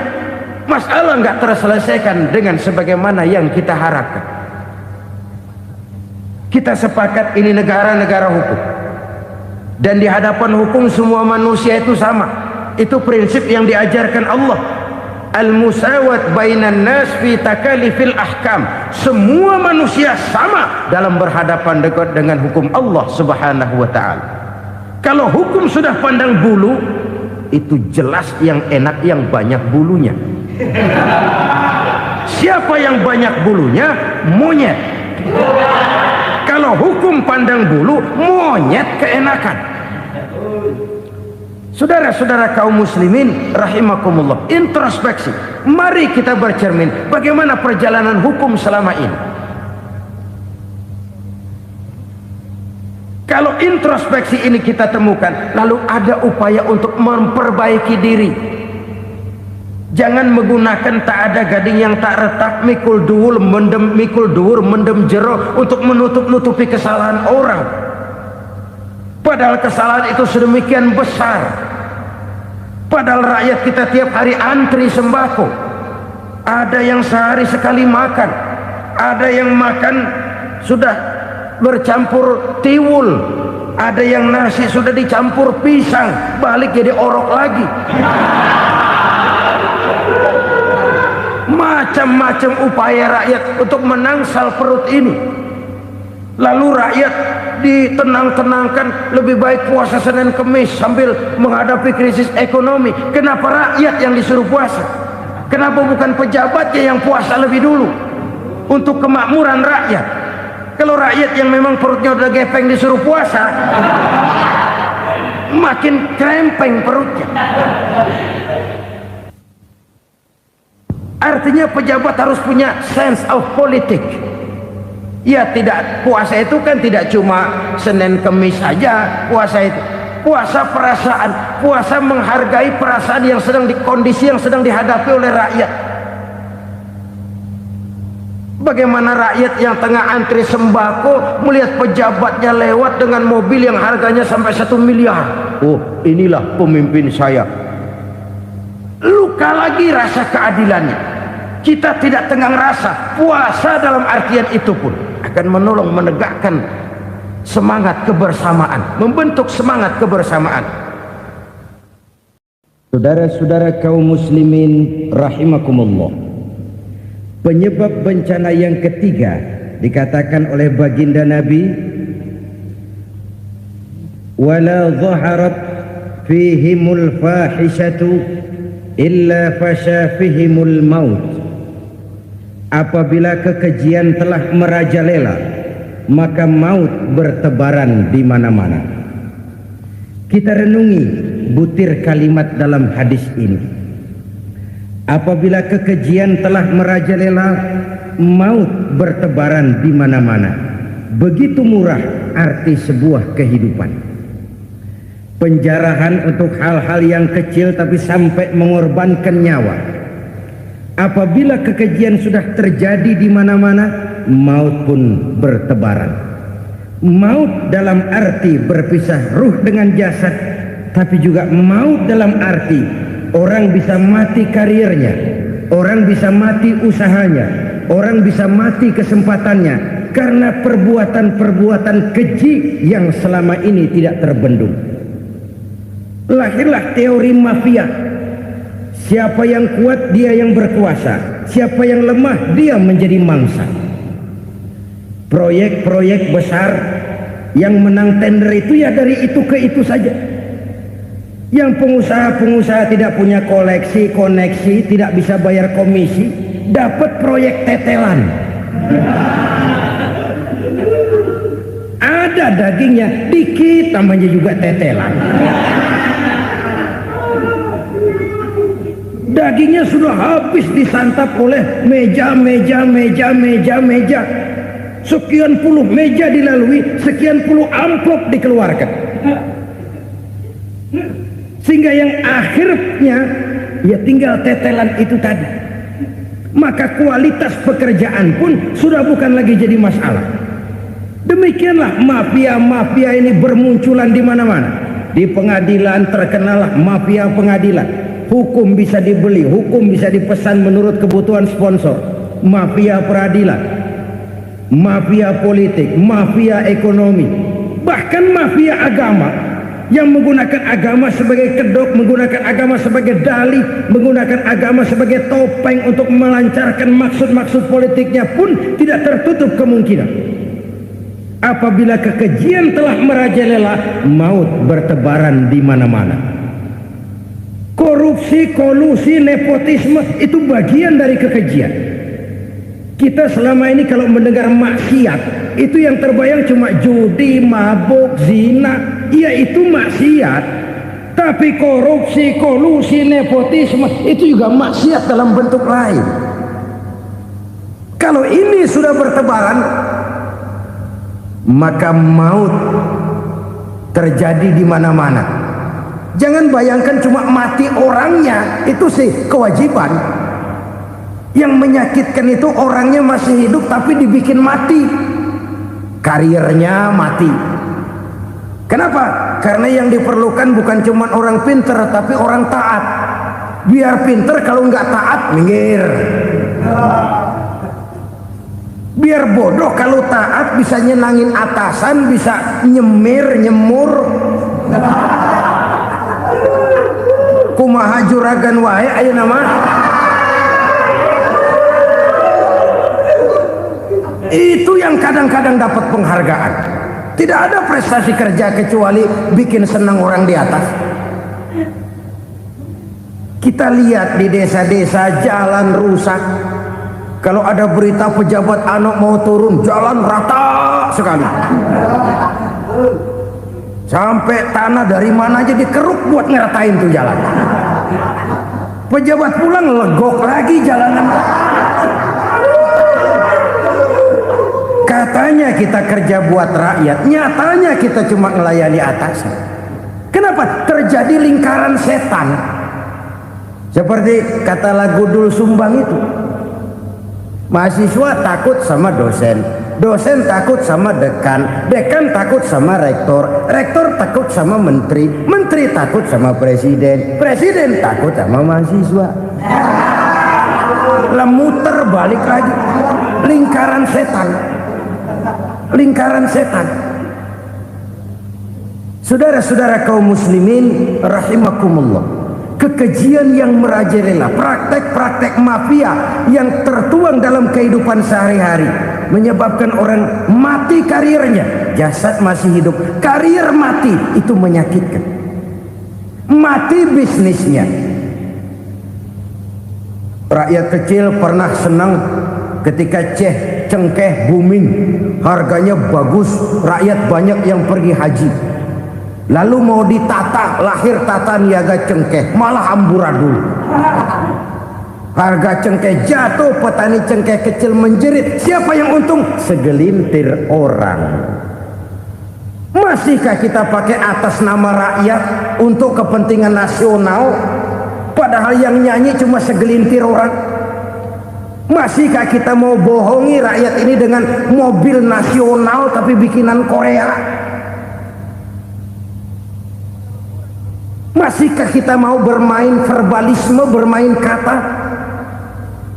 Ini sebuah masa lalu yang tidak perlu terulang lagi untuk masa-masa yang akan datang. Kekejian merajalela, orang mati karir, bisa mati usaha, mati bisnis. Usahanya maju, dirangkul, hancur. Usahanya maju, dipukul, hancur, tenggelam. Bahkan yang memilukan dan memalukan, badan-badan usaha milik negara itu dikebiri sedemikian rupa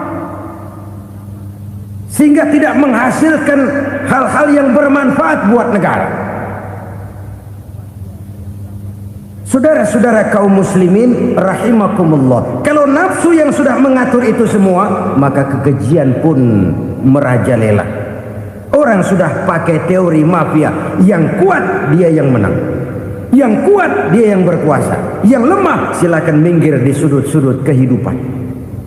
Kalau kekejian seperti ini merajalela, maut bertebaran di mana-mana. Banyak orang mati karirnya, banyak orang mati usahanya, banyak orang mati imajinasinya. Sekarang ini dalam dunia seni yang banyak karyawan seni, bukan seniman. Seniman itu kan dilahirkan, lain seniman, lain karyawan seni. Sekarang yang banyak karyawan seni, bukan seniman. Mati karir, mati imajinasi, mati improvisasi, sehingga kehidupan persis sinetron. Sinetron itu yang kita lihat rumah mewah, yang kita lihat rumah bagus. Gak pernah kita lihat di sinetron kita ini rakyat antri sembako. Kita dijejali hal-hal yang indah, yang wah, yang membuat kita tenggelam dalam gaya hidup instan, tenggelam dalam gaya hidup wah. Kita lupa dengan realitas keseharian di tengah-tengah masyarakat kita. Lahirlah kelompok-kelompok selebritis, dibesarkan oleh berbagai media. Selebritis pilek aja masuk koran, pilek.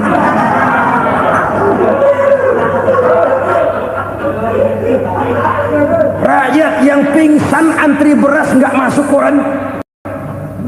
Rakyat yang semaput antri minyak nggak masuk koran. Selebritis panok masuk koran.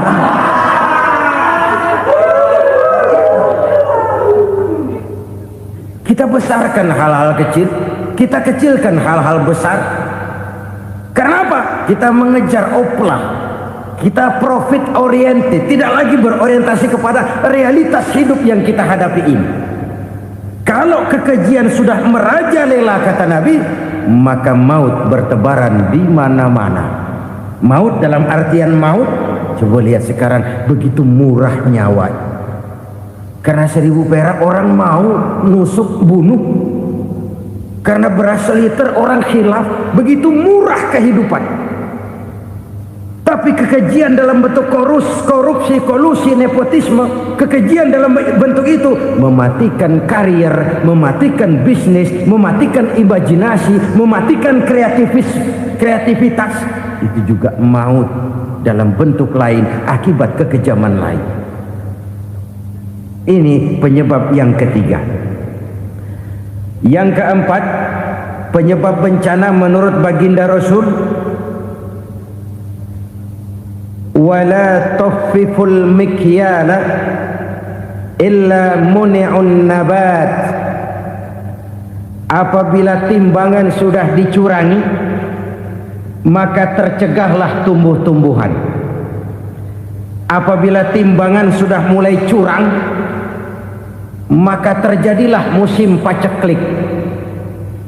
Apabila bisnis sudah bergaya mafia tadi itu, kecurangan-kecurangan terjadi, tender di balik pintu, yang dimenangkan cuma kelompok-kelompok yang bisa memberikan presentasi yang besar, muni'un nabat, terjadilah paceklik. Paceklik, panen gagal, wereng ya wereng, kemarau panjang it's okay, air sulit iya, tetapi kan semua itu ada yang ngatur. Kemarau ada yang ngatur, belalang itu ada yang ngatur, air itu juga ada yang ngatur. Yang ngatur itu yang serba maha. Kalau ia murka melihat kecurangan timbangan, Allah itu kalau murka kan gampang saja, tinggal komandoin balang, lang hancurin tuh sawah. Konvoy belalang, konvoy. Allah tinggal ngutik angin El Nino, mampir lo ke Indonesia, hujan gak turun-turun, kemarau panjang. Jadi kalau musim kemarau kan namanya anginnya El Nino. Kalau musim hujan anginnya namanya La Nina. Cakep namanya, kejem orangnya. Saudara lihat Cina sekarang sedang kena La Nina, banjir besar, ribuan orang meninggal. Dia mah ribuan mati kagak berasa, rakyatnya miliaran. Bangladesh lagi ngalami La Nina, India lagi ngalami La Nina. Angin, hujan, kemarau, belalang itu kan ada yang ngendaliin. Kuncinya bukan di belalangnya, kuncinya bukan di peredaran matahari berputar, kuncinya di atas yang mengatur semua itu. Kalau timbangan sudah mulai curang, pengusaha sudah nggak mau jujur, apa nggak bikin perut jadi mual. Begitu rakyat antri sembako pingsan nggak dapat beras, sementara beras ditumpuk-tumpuk sampai membusuk. Kemana hati nuraninya?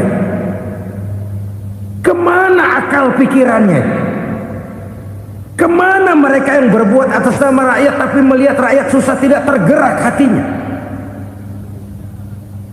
Apabila timbangan sudah mulai dicurangi, bisnis sudah mulai melenceng, maka terjadilah paceklik. Sebuah negara yang berhasil dalam swasembada pangan, lalu sekarang menjadi negara yang rakyatnya antri untuk memperoleh kebutuhan pangan. Saudara-saudara kaum muslimin rahimakumullah, ini intinya adalah kecurangan. Kalau kecurangan sudah terjadi di mana-mana, dan ini milik siapa saja, bukan soal tempat, bukan soal jabatan, soal manusianya, SDM-nya. Kecurangan tidak cuma terjadi di kantor, di masjid bisa terjadi kecurangan. Korupsi tidak hanya bisa terjadi di kantor, di madrasah bisa ada korupsi. Faktor manusianya, ini soal SDM. Kecurangan yang besar tentu besar lagi kerugiannya. Kecurangan yang kecil, kecurangan sehari-hari, pedagang-pedagang kecil ngurangi timbangan, barang yang buruk dikatakan baik, yang baik dikatakan buruk, itu merugikan perorangan. Kecurangan yang besar merugikan bangsa dalam bentuk total, dalam bentuk seutuhnya. Nah, kecurangan-kecurangan seperti ini rakyat kan lihat, rakyat kan tahu, dan itu kembali terakumulasi di sini, pegel. Dan jangan lupa, rakyat yang nggak ngomong itu, rakyat yang nggak bersuara itu, batinnya menjerit, jeritannya menggoncang aras, dan itu didengar Allah. Yadullah fauqal jamaah, kata Nabi. Tangan Tuhan di atas orang banyak. Jeritan hati rakyat menggoncang aras. Rakyat yang terlalu banyak dizolim, rakyat yang terlalu banyak dirugikan, ya rakyat yang terlalu banyak di atas namakan, menjerit batinnya, menggoncang aras, dan Allah bisa menggerakkan apa saja untuk membuat satu situasi.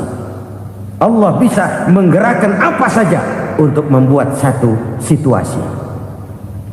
Saudara-saudara kaum muslimin rahimakumullah, ini faktor yang ketiga, timbulnya kecurangan. Faktor yang keempat maksud saya. Yang kelima, penyebab timbulnya bencana menurut baginda Nabi, wala muni'uz zakat wala muni'uz zakat illa hubbisa anhumul qatru. Apabila zakat enggan dibayar, maka tercegahlah qatrun. Qatrun ini kalau bahasa kita sembako. Maka tercegahlah kebutuhan-kebutuhan yang kita perlukan. Ini kita tidak meragukan bahwa yang kita tuju adalah masyarakat yang adil dalam kemakmuran dan makmur dalam keadilan. Nah, antara kemakmuran dan keadilan ini memang sering tidak bisa berjalan seiring. Pada saat kemakmuran kita kejar, ekonomi kita pacu, ada nilai-nilai keadilan yang tertinggal.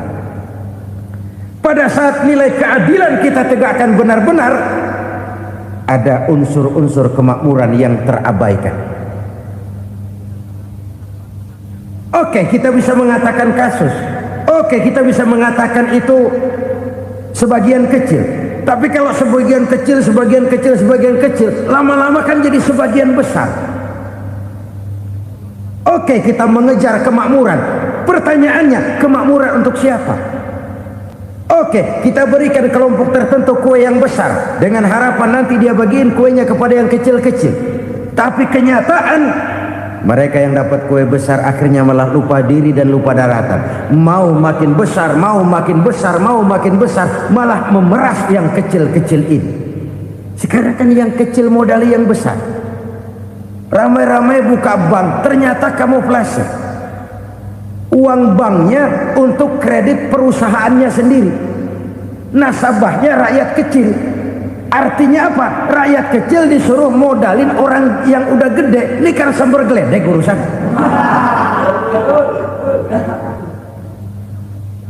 Ini kan permainan apa lagi? Rakyat kecil suruh modali yang gede. Nasabahnya rakyat kecil, kumpulkan uangnya di bank, kucurkan kredit kepada perusahaannya sendiri. Bukankah itu rakyat kecil suruh modali yang gede? Sudah begitu kejamkah kita untuk meraih keuntungan dengan mengorbankan orang kecil ini? Sudah tidak bicara lagi kah nurani kita melihat penderitaan orang yang semakin susah ini? Kalau zakat enggan dibayar, padahal zakat 2,5% saja, 2,5% saja. Kalau itu pun enggan, kalau zakat saja enggan, bagaimana pula yang namanya sedekah? Bagaimana pula yang namanya infak? Bagaimana pula yang namanya santunan, bantuan? Kadang-kadang lipstick nyumbang si nyumbang, cuman nyolongnya lebih gede. Ini namanya sumbangan lipstick. Buat lipstick itu kan buat ngumpetin bibir pucat. Itu fungsi utama lipstick. Buat ngumpetin korupsinya, nyumbang kegiatan-kegiatan sosial. Tapi yang dia korup lebih gede dari yang dia sumbangin. Lipstick kamuflase. Nepu kata anak sekarang.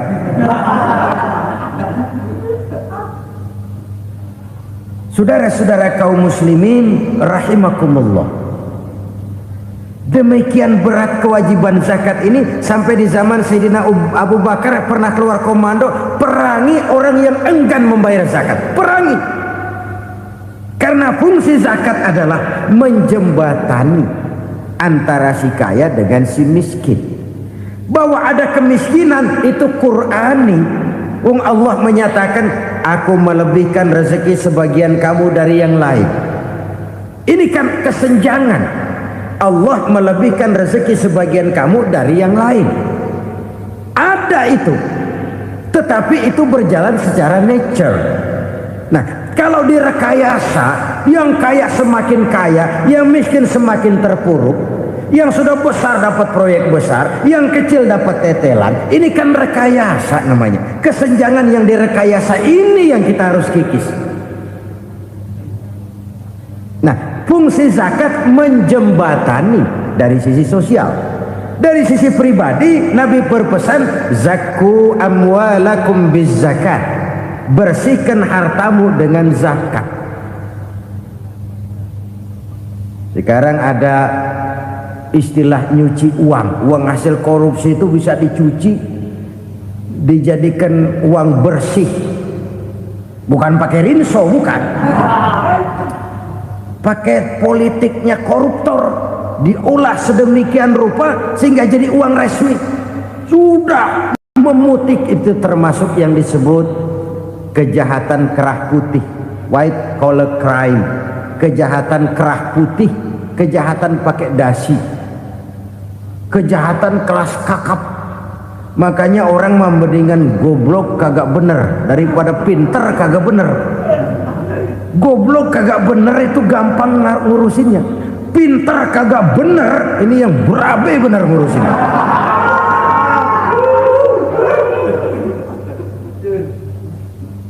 Kita bukan cuma perlu orang pinter kok di zaman sekarang. Kita perlu orang-orang bener yang punya komitmen, yang sesuai kata dan perbuatan, yang bisa merasakan apa yang dirasakan oleh rakyat, yang punya sense of politik yang tinggi, yang peka, yang penuh keterbukaan, yang punya wawasan dan pandangan jauh ke depan.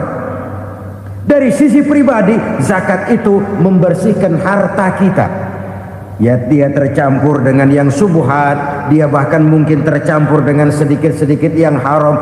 Itu zakku amwalakum biz zakat. Bersihkan hartamu dengan zakat itu. Pada sisi sosial ia menjembatani, pada sisi pribadi ia membersihkan harta kita.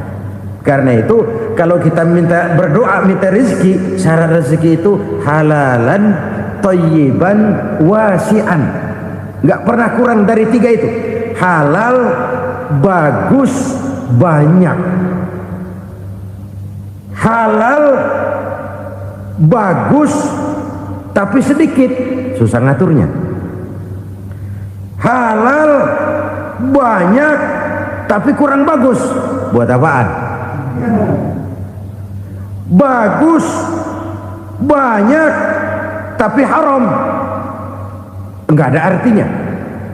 Sebab kata Imamul Ghazali, kalau kau terlalu suka memakan makanan yang haram, dikunyah masuk ke dalam perut besar, digiling oleh perut besar, menghasilkan energi, menggerakkan sel-sel pembuluh saraf, kau juga akan cenderung berpikir yang haram.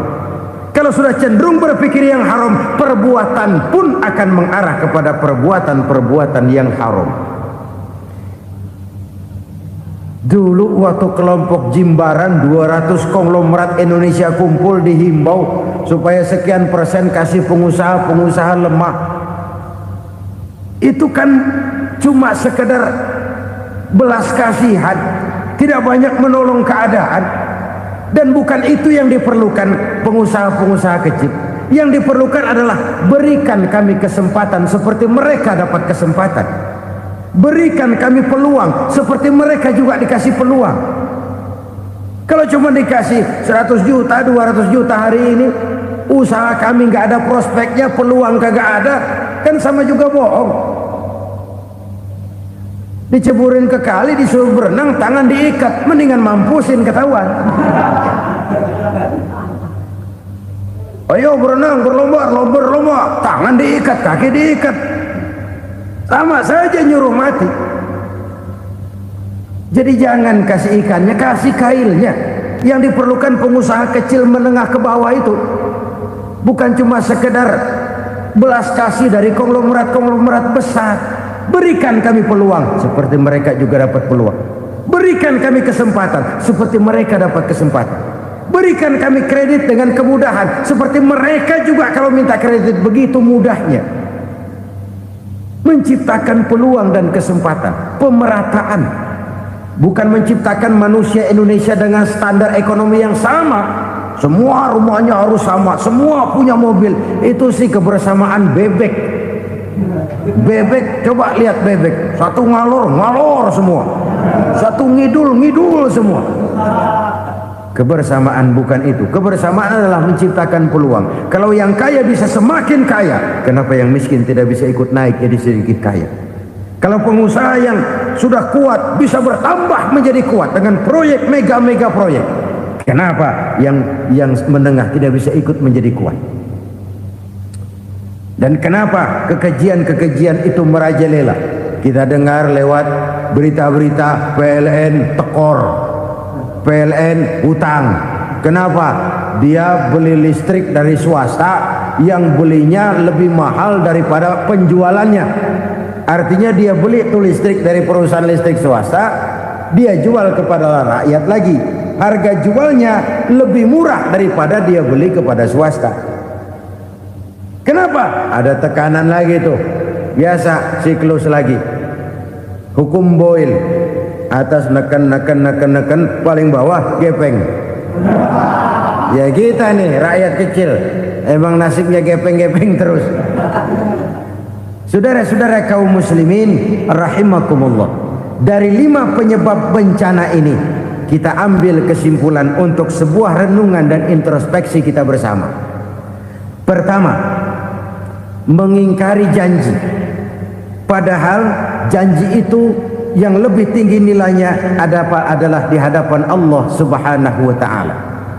Baik wakil-wakil rakyat di parlemen maupun pemimpin-pemimpin rakyat di dalam kabinet, apabila memangku suatu jabatan, selalu mereka mengawali dengan sumpah, dan sumpah itu dimulai dengan demi Allah. Sadarkah kita pada saat itu kita ucapkan bahwa kita sudah mempertaruhkan Allah untuk jabatan yang kita pegang? Kita sudah mempertaruhkan nama Allah untuk posisi yang dipercayakan kepada kita. Sadarkah kita bahwa menyia-nyiakan itu satu dosa yang sangat besar, yang tidak hanya kepada Allah tetapi juga kepada rakyat yang kita wakili, kepada rakyat yang kita pimpin. Cukuplah sudah rakyat dijadikan adres, umat dijadikan alamat sebagai numpang. Marilah kita kembali kepada komitmen awal dengan jujur kepada janji kita sendiri. Lalu yang kedua, kekejian, baik berupa korupsi, kolusi, nepotisme, dan perbuatan-perbuatan lain akan melahirkan kemiskinan. Kekurangan pangan bukan satu-satunya yang menyebabkan rakyat menderita. Lukanya rasa keadilan terakumulasi di hati rakyat, dan jeritan hati rakyat mengguncang aras. Kalau Allah murka, Allah bisa melakukan apa saja untuk menciptakan suatu kondisi. Faktor yang ketiga adalah praktek mafia menebarkan maut, baik orang yang mati jasad dan rohaninya maupun orang yang mati karirnya, mati kejujurannya, mati usahanya, mati imajinasinya. Hilang kreativitas kita sebagai bangsa. Faktor yang keempat, kecurangan-kecurangan di bidang usaha, di bidang tender, mengandalkan menjual kekuasaan. Dan memang repot kalau penguasa jadi pengusaha. Mau atau tidak mau, kebijakan-kebijakan kekuasaannya akan memperkuat jaring-jaring usahanya. Dan pada saat itu objektivitas sulit ditemukan lagi. Lalu yang kelima, keengganan membayar zakat, menumpuknya kekayaan negara pada kelompok-kelompok tertentu. Ini akan melahirkan paceklik yang berkepanjangan.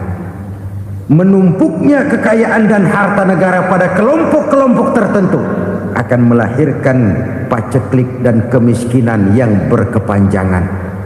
Marilah kita sadar, marilah kita merenung bahwa keengganan kita membayar zakat, menciptakan pemerataan, pada akhirnya akan menjadi musibah buat kita semua. Saudara-saudara kaum muslimin rahimakumullah, sekian dulu jumpa kita kali ini. Mudah-mudahan yang saya sampaikan dari hadis riwayat Imam Tabrani ini menjadi bahan introspeksi buat kita semua. Tidak akan seorang muslim jatuh dua kali di tempat yang sama. Semua merupakan pelajaran untuk kita jadikan introspeksi guna menata hari esok yang lebih baik daripada hari ini.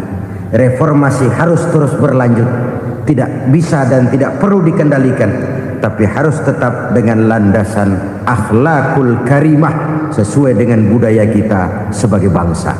Terima kasih.